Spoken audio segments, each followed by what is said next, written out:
ያወራኝ ኤግዛክትሊ በዚህኛ የምንስማማለን። አንቺም ካሜራማንሽም ሆነ ሜሪ ቦንዳ አይገቡም። በአንቺና ህሊናና በረከት ብቻ ናቸው የሚጨርሱት።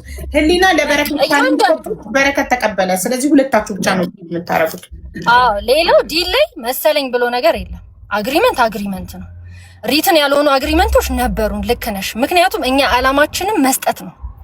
ገባሽ? መስጠት የሆነ ሰው ደግሞ አላማው ሰው አልቀበልም ይላል ብሎ ስለማያስብ እንዲህ አይነት ተንኮሎችን አያስብም። በአካል መጣ። ሲቀጥል ደግሞ ሂሳቡን እንኳን ያልሰራ ነው። ለምን እንደሆነ ታውቂያለሽ? ባለቤት እኮ አይደለም ይሄ ልጅ። ፎሎስ ካልሞላ ድረስ ባለቤት አይደለም። ስለ ብሩ ሊጠይቀን እኮ አይችልም አይደል እንዴ? መች ፎሎወር ሞላ?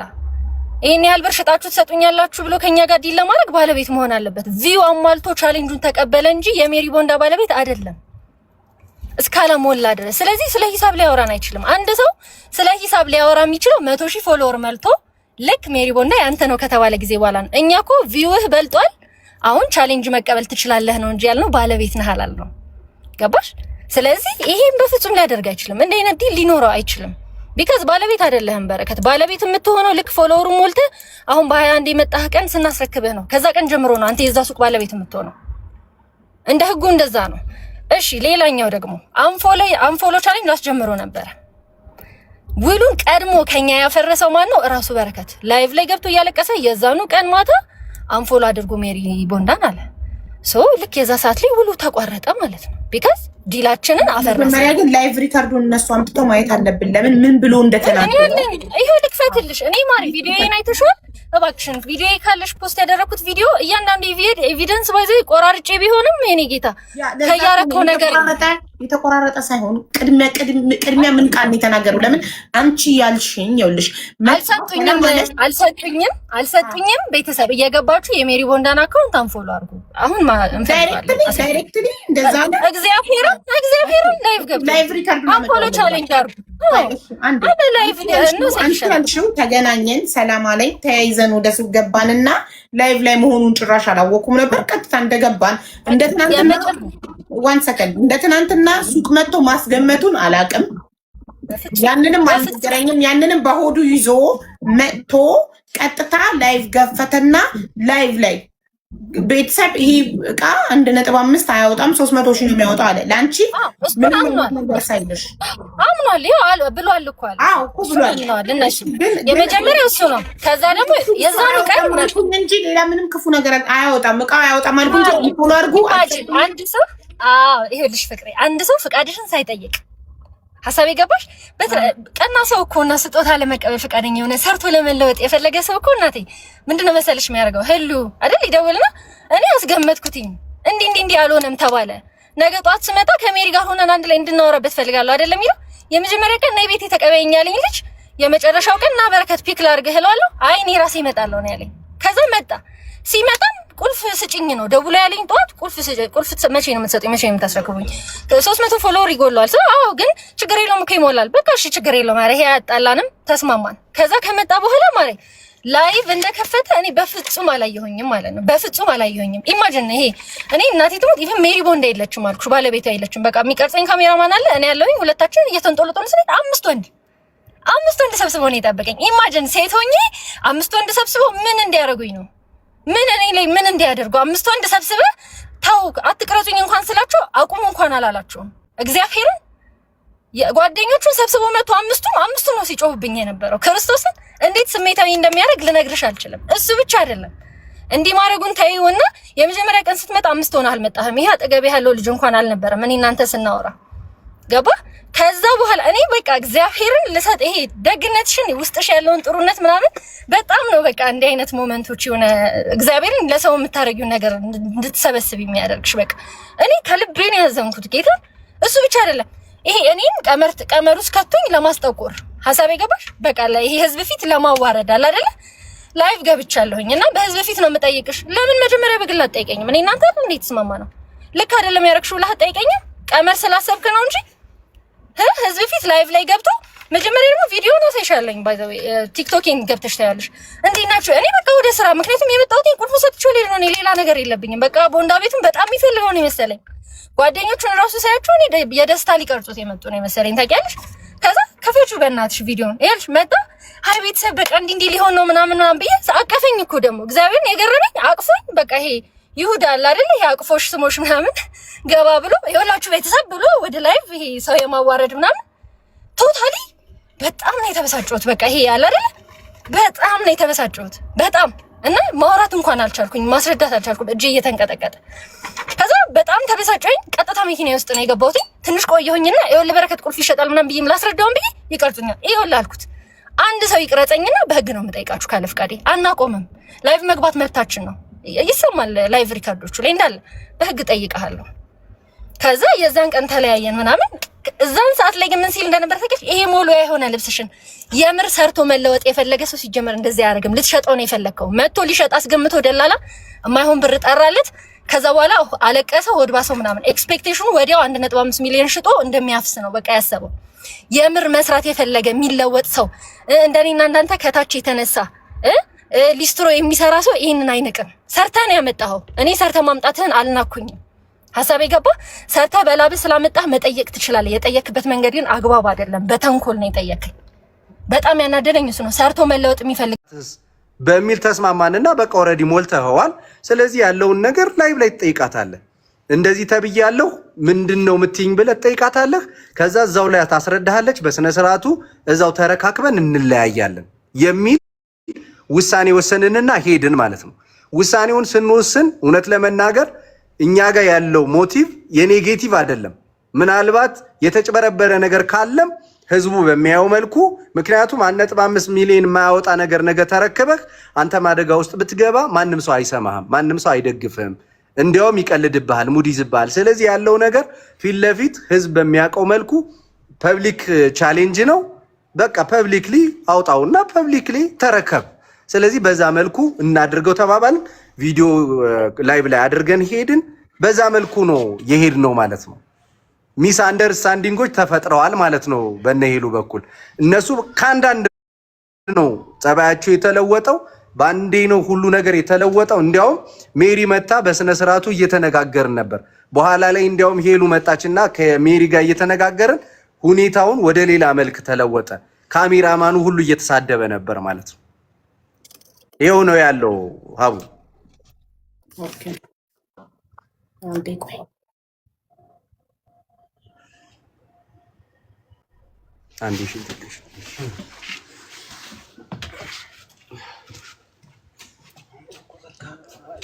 ጠይቃት ለባለኝ ከቀምስ ታሰፋ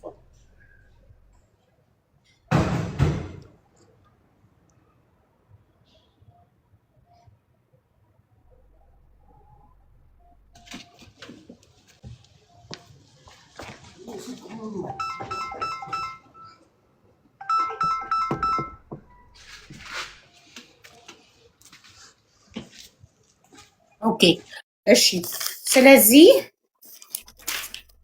ያ ቃል ላሉት እቃው ከዛ ላይ እንደሚጎል ሱቁ እንደማይዘጋ እንደሚሸጥ ያ ቃል ላሉት አንተ እኔ የመሰለኝ ከዛ እቃ ላይ የሚሸጠው ብር ተቀምጦ ቻሌንጁን ስጨርስ የሚሰጠኝ ነበር የመሰለኝ ብለህ መልሰሃል አይደል? እሺ ሌላ ደግሞ ሄደክ ስታየው የነበረው እቃና ልታስገምት ስትሄድ የነበረው እቃ ብዛት በአይንክ ስታየው ብዛት በጣም ብዙ ጎሎብሃል። ቀንሷል። አሁን እንደ መጀመሪያ ቀን ያየሁትና ከዛ ኔክስት ቀን ያየሁት አንድ አይደል። በመጀመሪያ ቀን ስትሄድና ልታስገምት ስትሄድ ጁላይ 1 ስትሄድና ያስገመትከው መቼ ነው? ልትቀበል የሄድከው ጁላይ 17 ነው። ያስገመትከው መቼ ነው? ያስገመትኩት ቻሌንጁ እንደሞላልኝ ነው እኮ። ቀን በቀን ስንት ቀኑን ንገረኝ። ልታስገምት ዓርብ ልንሄድ ሐሙስ ቀን ማታ አካባቢ ጁላይ 16 ለምን ዓርብ ጁላይ 17 ነው የሄዳችሁት። ስለዚህ ያስገመተው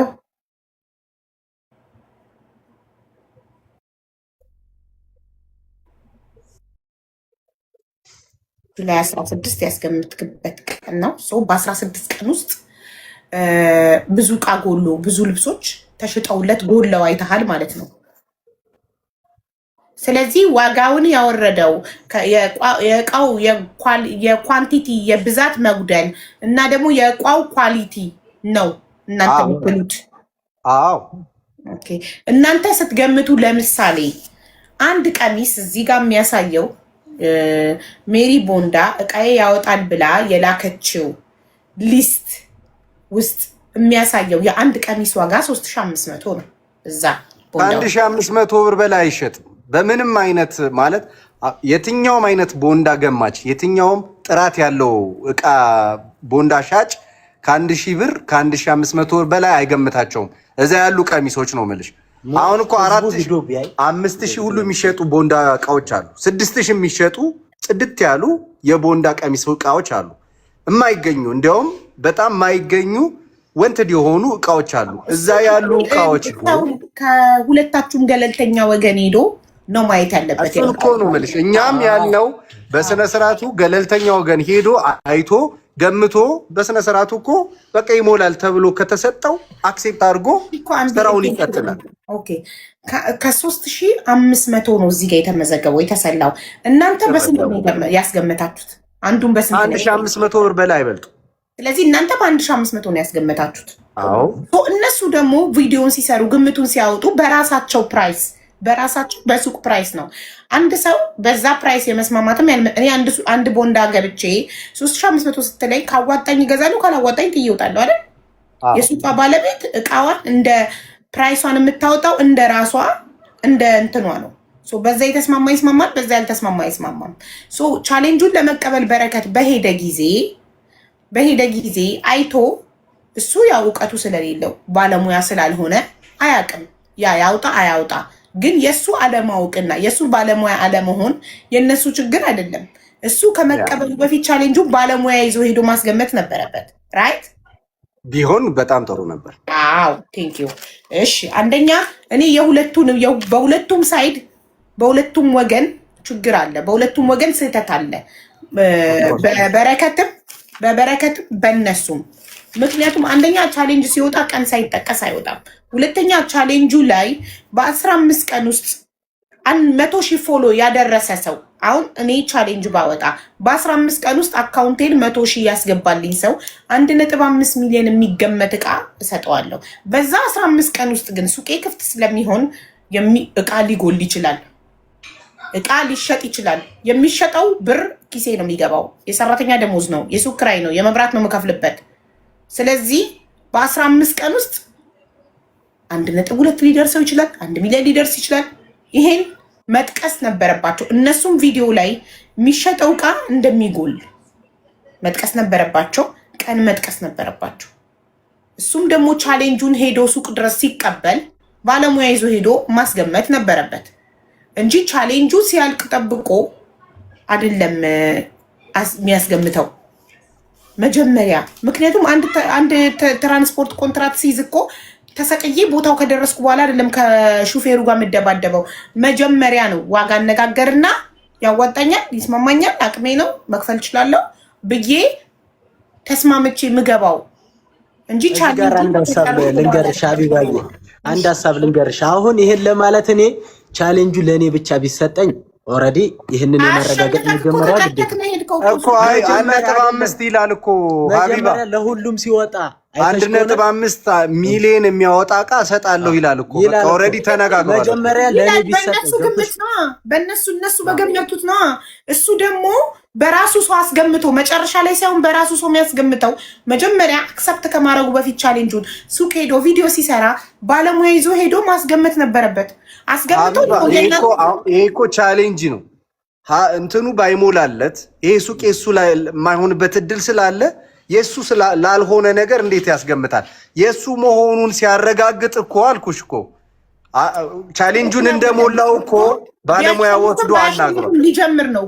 ሊጀምር ነው ቢያሸንፍም፣ ይኸውልህ ቻሌንጁ ቢሞላለትም ባይሞላለትም ቻሌንጁን አክሰፕት አድርጎ ስራውን ሊጀምር ነው። ገባክ?